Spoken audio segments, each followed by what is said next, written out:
Rebonjour, bonjour à tous. Voici une nouvelle étude et celle-ci elle me plaît bien parce que c'est typiquement une situation qu'on peut rencontrer dans une fin de partie en compétition.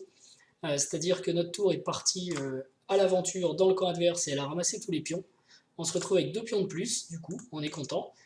Par contre, petit problème, la tour située derrière le pion, c'est celle de l'adversaire et pas la nôtre. Ça, c'est pas bien. Et notre roi est pas bien placé. Donc typiquement, c'est le genre de choses qui arrivent. On a pris un avantage, mais il y a un inconvénient. Donc ce qu'on veut faire dans cette finale, maintenant on va regarder, je me donne 10 minutes pour la résoudre sans bouger les pièces.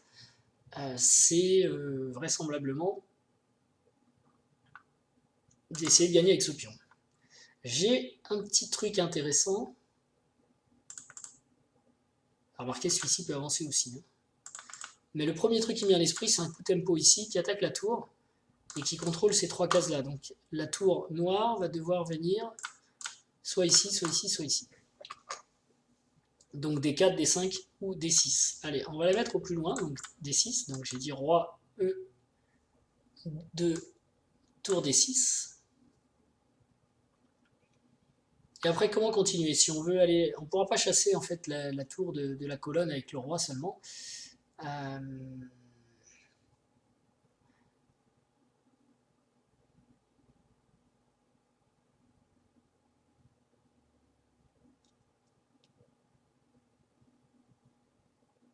Par contre, une des idées possibles, une des idées qui me vient en tête, hein, ce serait effectivement de repousser la tour ici, d'amener notre tour en E7 et de pousser le pion en G6, la tour en E6, et en fait quand on met notre tour en E6, s'il prend, on peut faire dame, et s'il prend pas, on peut pousser avec le deuxième pion et faire dame. C'est un peu le motif que je vois pour utiliser nos 2 pions.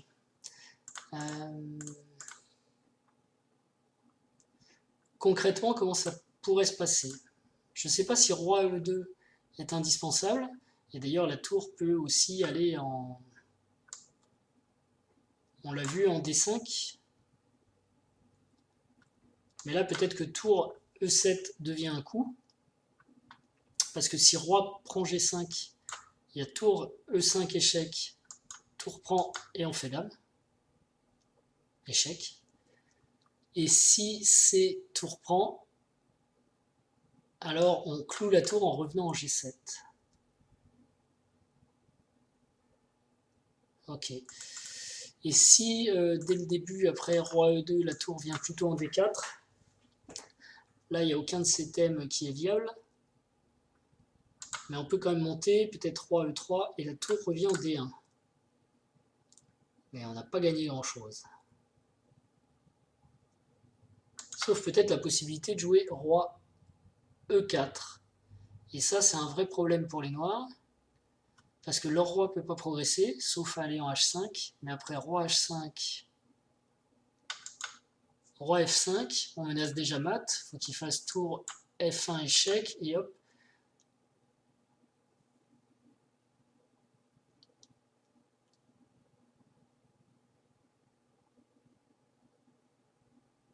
Roi E6, tour E1 échec, roi D6, tour D1, roi C7, gagne la partie. Ok, donc ce que je viens de voir, c'est roi E2 est utile, et sur tous les coups, roi D4, roi D5, roi D6, j'ai une idée pour gagner. Sur D4, je l'ai montré, sur D5, enfin je l'ai montré sur D1, sur D5 et D6, ça reste encore à prouver, notamment D6. Non, sur D5 c'était bon, mais sur tour D6, donc j'ai dit G6. Bon, mettons roi G5 pour continuer à attaquer. Tour E7. Alors si roi prend G6, tour E6, échec, gagne. Si tour prend G6, tour G7, gagne. Donc ça me paraît quand même bien, j'ai envie de jouer ça, je vais tenter ça. L'ordinateur dit que c'est le bon coup. Et il propose tour D4. Alors en D4, j'ai pas la petite arnaque de mettre la tour en enfilade, etc. Donc je vais monter. D4, c'est une variante d'ailleurs. Il redescend, ok. Et donc j'avais vu ici, et je pense que c'est bon, que je peux aller gagner avec roi E4. Et l'idée de soutenir en fait le pion avec mon roi. Donc je monte. Et cette fois, j'ai amélioré la variante de mon roi. Il me dit que c'est bien ça, que c'est gagné. Et il me ramène à la position. Après roi E2, il me propose la variante tour D5. Donc ça, tour D5, j'avais pensé directement à tour E7. Et il me dit c'est pas bon. Il me dit c'est pas bon à cause de roi prend. Ah oui, parce que je suis bête, quand je viens faire tour échec, il reprend avec échec. Évidemment, c'est pas bon. Donc j'ai la bonne idée, mais je ne l'ai pas dans le bon sens. Donc sur tour D5, je me suis un peu précipité. Qu'est-ce que je peux jouer sur tour D5?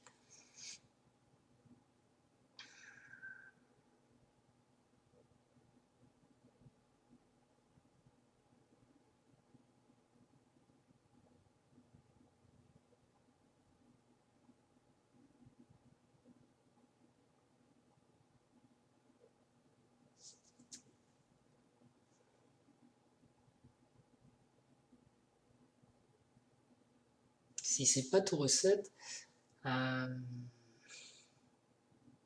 peut-être je vais commencer à le pourchasser. Donc roi E3, roi F5.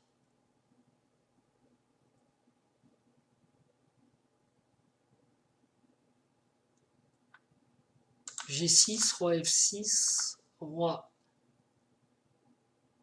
E4. Parce que si roi prend, roi F7, roi... Non, c'est bon, je gagne. Là. Donc là, il faut qu'il enlève sa tour. Donc peut-être qu'il va commencer par tour D1.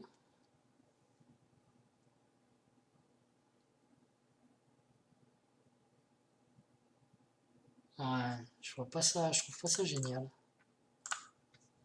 Alors je vais peut-être passer les 10 minutes là. Tour E7 ne marche pas, c'est ça. Tour E7 reprend G5.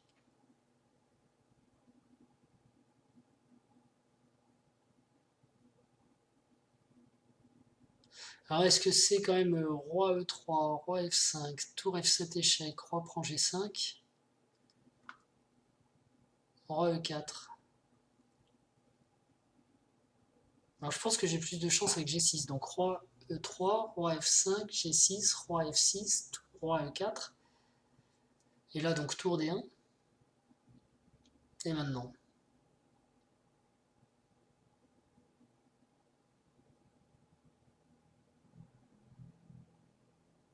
j'ai dit roi F6, ça c'est oui, c'est possible.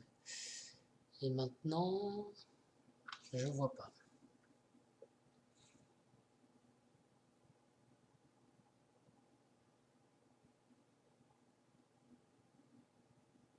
J'ai pas l'impression que c'est une bonne idée de laisser rentrer son roi en G6, en F5 quoi.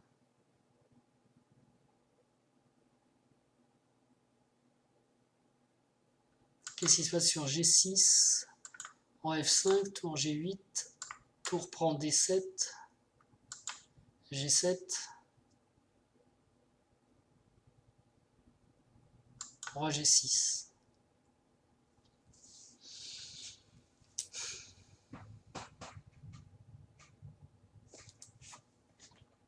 Ok, il faut trouver autre chose.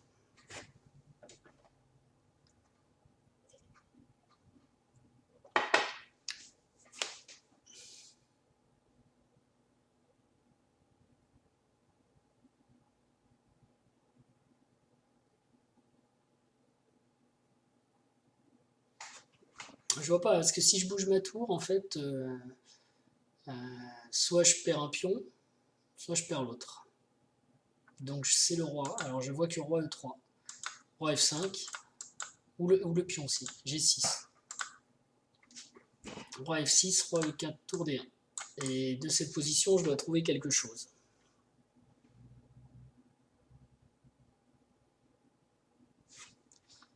Ah, j'ai quand même un petit problème ici. J'ai dit roi E3, roi F5, G6, roi F6 qui n'est pas du tout forcé.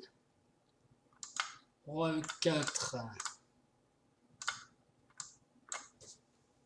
tour D1. Et maintenant quoi?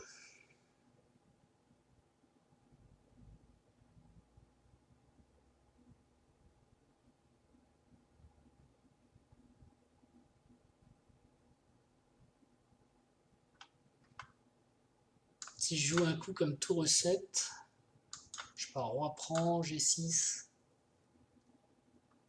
roi F7, c'est pas bon pour moi.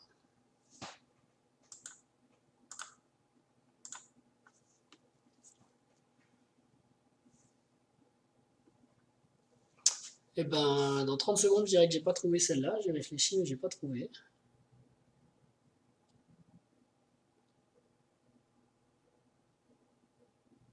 Alors peut-être G6. Avec l'idée si roi F5.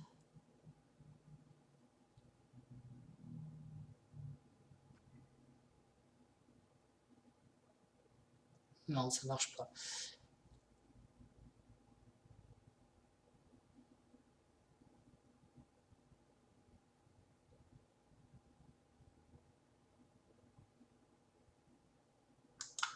Après, je regarde tour H8, tour prend.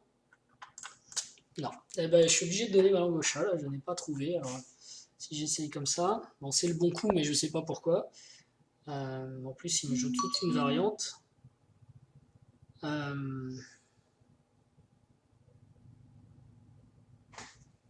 Roi F5, c'est tour F7 qu'il fallait jouer que j'ai pas vu. Roi prend G5 et roi E4. Qui est gagnant? Parce que le roi ici est coupé, d'accord.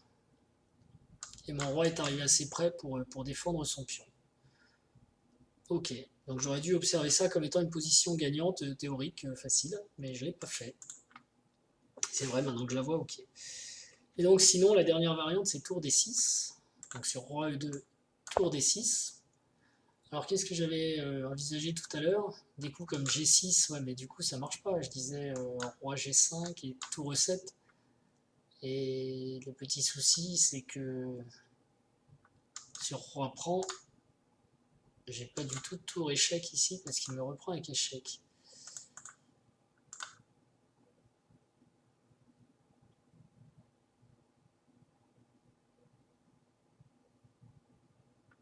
Est-ce que j'ai le temps de monter?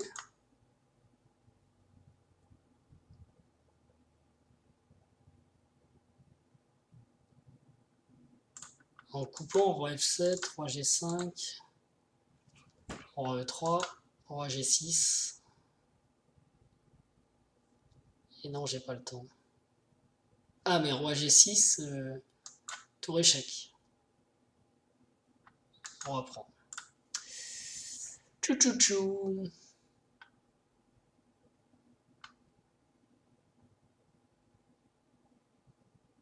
Donc, de toute façon, j'y passe pas plus de temps, j'ai pas trouvé. Donc, sur roi D6, est-ce que c'est G6? Non. Est-ce que c'est tour. Non, tour E7, ça va être pareil, ce sera un mauvais coup. Ça marche pas. Donc, il nous reste que roi E3. Roi F5.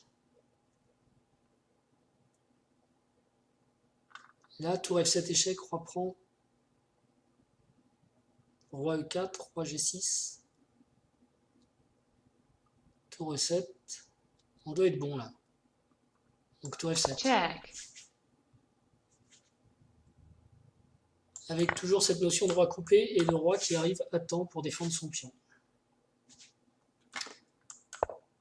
Ok. Là, je pense que si je viens ici, E5, roi F7, roi prend, je gagne. Donc c'est bon pour moi. Et c'est gagné. Ok, donc une finale un peu compliquée, mais super intéressante, parce que c'est typiquement une situation qu'on peut rencontrer en partie, et donc il faut avoir en tête que la façon de gagner ici, c'est de rapprocher le plus possible le roi du pion, et d'essayer de couper le roi noir en jouant au bon moment, tour F7, pour empêcher le roi noir de passer et de rentrer dans la partie tout simplement. Voilà, j'espère que la finale vous aura intéressé, moi j'ai trouvé très intéressante et très instructive. Sur ce, je vous dis entraînez-vous bien, abonnez-vous à Chessme et à très bientôt. Ciao.